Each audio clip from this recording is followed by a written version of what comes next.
लाखो भाविकांचं श्रद्धास्थान असलेल्या साईबाबांच्या शिर्डीवर शंकराचार्य स्वरूपानंद यांनी पुन्हा एकदा टीका केली आहे। पंतप्रधान नरेंद्र मोदींनी शिर्डीला येण्याचं निमंत्रण दिलंय। त्या पार्श्वभूमीवर पशुपतीनाथाची पूजा केल्यानंतर शिर्डीला जाणं उचित नसल्याचं शंकराचार्यांचं म्हणणं आहे। आपण मोदींना अडवणार नाही, मात्र शिर्डीला जाण्यापूर्वी तिथे काय आहे हे त्यांनी जाणून घ्यावं असंही ते म्हणतात।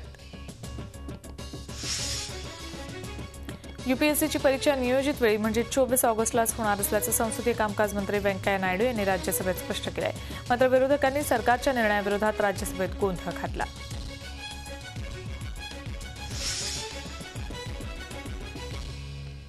दुष्काळग्रस्त भागासाठी केंद्र सरकारनं सवलतींची घोषणा केली आहे। देशातल्या दुष्काळी भागात सिंचनासाठी वापरलं जाणारं डिझेल आणि बियाणांवर 50% सबसिडी देण्याचा निर्णय घेण्यात आल्याचं केंद्रीय कृषी मंत्री राधा मोहन सिंग यांनी राज्यसभेत सांगितलंय। राज्य आणि केंद्र सरकार या सबसिडीचा निम्मा भार उचलणार आहे।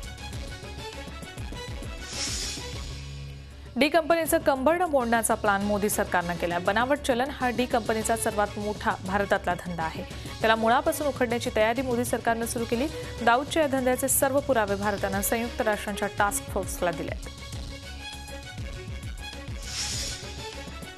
बिहारमध्ये जेडीयू आणि आरजेडीमध्ये युती झाली तर नितीश कुमार बिहारच्या मुख्यमंत्रीपदावर विराजमान होतील असं वक्तव्य विद्यमान मुख्यमंत्री मांझी यांनी केलं।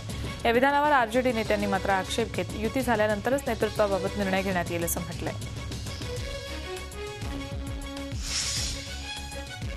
गुजरातच्या माजी राज्यपाल कमला बेनीवाल यांना मिझोरमच्या राज्यपाल पदावरून बडतर्फ करण्यात आलंय। मोदी सरकारनं ज्या राज्यपालांना पायउतार होण्याचे आदेश दिले होते त्यात कमला बेनीवाल यांच्या नावाचाही समावेश होता।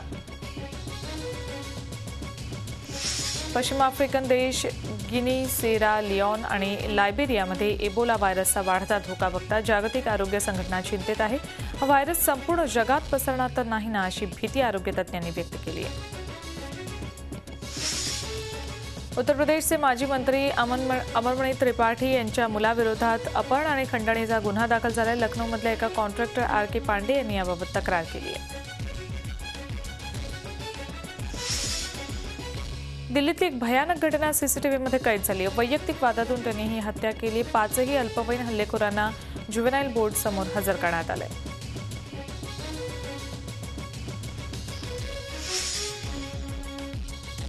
मुसळधार पावसामुळे राजस्थानमध्ये कहर केलाय। टोंक इथं एका नदीला आलेल्या पुरात चक्क एक ट्रक फसला। या ट्रकमध्ये अनेक जण अडकून पडले होते। अखेर शर्थीचे प्रयत्न करून 18 जणांना बाहेर काढण्यात यश आलं।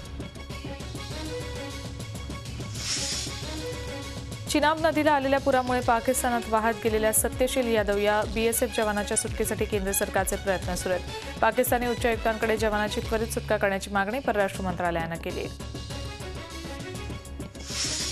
श्रीनगर इथून छडी मुबारक यात्रेला सुरुवात झाली। श्रावण पौर्णिमेला 10 ऑगस्ट रोजी ही छडी मुबारक यात्रा अमरनाथला पोहोचेल। त्यानंतर अमरनाथ यात्रेचा समारोप होईल।